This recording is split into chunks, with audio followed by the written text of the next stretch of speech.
Hello guys, in this video I'm going to show you how to invite people to your workspace in the Trello app. But before that, don't forget to subscribe, leave a comment down below, because at 10,000 subscribers I'm going to show you my whole YouTube revenue statistics and growth strategy. So without further ado, let's just jump right into it. First, we have to open up the Trello app. And here it opens up in the home menu where we have our boards. From here we have to tap on the three lines in the top left corner. Then under the workspaces section, we have to tap on the workspace that we want to share. And then here in the top right corner, there are three buttons.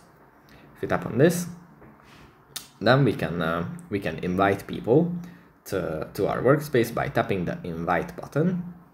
And here we can either add from context or share the link to the workspace and just send it to the people that we want to invite.